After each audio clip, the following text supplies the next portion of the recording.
Mumbai crime branch की बड़ी कार्यवाही, 252 करोड़ का एमडी ड्रग्स बरामद, 10 आरोपी गिरफ्तार। महाराष्ट्र के सांगली जिले से एक ड्रग्स फैक्ट्री का भंडाफोड़ किया है, जहां से क्राइम ब्रांच ने तकरीबन 122 किलो एमडी ड्रग्स किया। साथ ही क्राइम ब्रांच ने मौके से 6 लोगों को गिरफ्तार भी किया। अधिकारियों के मुताबिक जब्त किए हुए ड्रग्स की कीमत अंतर्राष्ट्रीय बाजार में 252 करोड़ से ज्यादा की है। इस लैब का खुलासा क्राइम ब्रांच को पहले से ही फरवरी महीने में गिरफ्तार एक पुरुष और एक महिला की जांच में हुआ।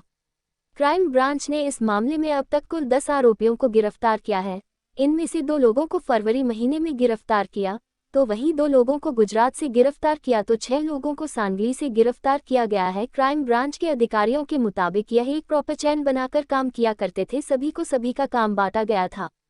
सांगली के लैब में ड्रग्स बनाकर के उसे प्रॉपर चैन के तरीके का इस्तेमाल करके मुंबई लाया जाता था। ड्रग्स काफ़ी अच्छी क्वालिटी का बनाया जाता था और यही वजह है कि अब क्राइम ब्रांच मुंबई के उन पॉश इलाकों में भी जांच शुरू कर रही है। फिल्म जगत से जुड़े लोग और व्यापिस रहते हैं। क्राइम ब्रांच को शक है कि आगे भी इस मामले से जुड़े कई खुलासे हो सकते हैं और कई गिरफ्तारियां भी संभव है। आइए सुनते हैं Dutta Nalwade, DCP crime.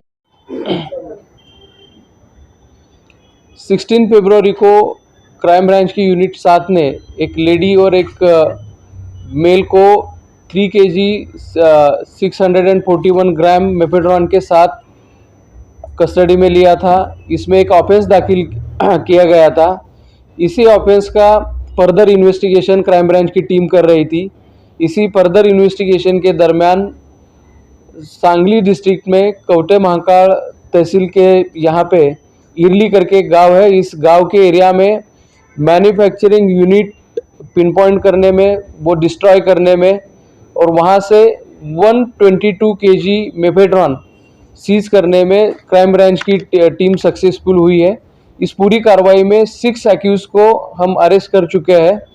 Total accused की संख्या इस केस में अभी 10 हो चुकी है और अब तक इस केस का जो टोटल सीजर है वो 252 करोड़ का हो चुका है और इस केस का फर्दर इन्वेस्टिगेशन जारी है। सर, वो इरली गांव में जो आप कह रहे हैं बनाने की जगह थी, वो ओनरशिप किसका था? क्या उसे पकड़ा गया है? ओनरशिप जिसकी थी उसको भी पकड़ा गया है। इन 6 एक्यूज में उसका भी नाम है और जो मेन मैन्युफैक्चरर था, जो बनाता था, जिसके पास टेक्निकल नो हाउ था पूरा, उसको भी हम अरेस्ट कर चुके हैं। इतनी बड़ी तस्करी आप कह रहे हैं, तो मुंबई में इनके टारगेट ऑडियंस क्या होते थे? स्कूल होते थे, कॉलेज होते थे या ये जो मेफेड्रॉन मैन्युफैक्चर किया जाता था वो क्रिस्टल फॉर्म में था, एकदम वाइट कलर का और क्रिस्टल फॉर्म में था, जिसको नारकोटिक्स की लोकल लैंग्वेज में लैविश करके बोला जाता है। इसको हाई क्वालिटी मेफेड्रॉन समझा जाता है। वो बहुत ही हायर रेट से लोकल मार्केट में बेचा जाता था और ये ग्रुप की अपनी एक डिस्ट्रीब्यूशन चेन है।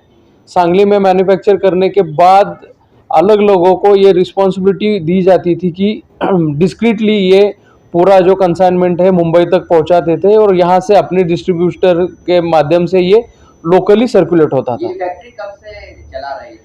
प्राइमरी इन्वेस्टिगेशन में ये रिवील हो चुका है कि पिछले 7 महीने से ये फैक्ट्री चल रही थी। इसकी जानकारी आप लोगों को कब मिली?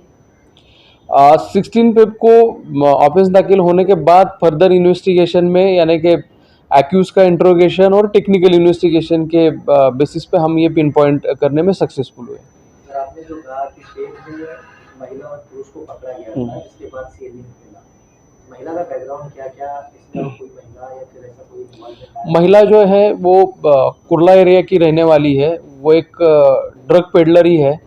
जो हमें बेसिक इन्फॉर्मेशन मिली थी कि ये बड़े पैमाने पे ड्रग ट्रैफिकिंग कर रही है, तो डिटेल्ड वर्कआउट के बाद ही वो जो एक्शन है 3 kg सीजर का वो किया गया। सर, आपने वो टारगेट ऑडियंस को एक बार अवॉइड किया, कौन होते थे मुंबई में? क्या कोई कॉलेजेस ये टारगेट करते थे या हाई प्रोफाइल सोसाइटीज टारगेट किया करते थे या सेलिब्रिटीज करते थे? क्योंकि इतनी बड़ी क्वांटिटी में, जिस तरह से आपने कहा कि क्वालिटी जो है काफ़ी अच्छे क्वालिटी की होती थी जो ड्रग्स है, तो किन लोगों को ये अपना ऑडियंस मानते थे? ये जो मैन्युफैक्चरिंग का ग्रुप हमने पकड़ा है, उनका टारगेट यही था कि हाई क्वालिटी मेफेड्रॉन प्रोड्यूस करना और उस मेफेड्रॉन को हायर रेट्स पे बेचना। तो जाहिर है कि इसमें अच्छी इकोनॉमिकल कंडीशन वाले ही लोग ये परचेस करते थे। अभी तक कॉलेजेस या फिर आपने जो दूसरा एंगल पूछा है वो इन्वेस्टिगेशन में रिवील नहीं हुआ है, लेकिन हम उसके बारे में भी इन्वेस्टिगेशन कर रहे हैं। सर, मागच्या काही दिवसापासून ग्रामीण भागात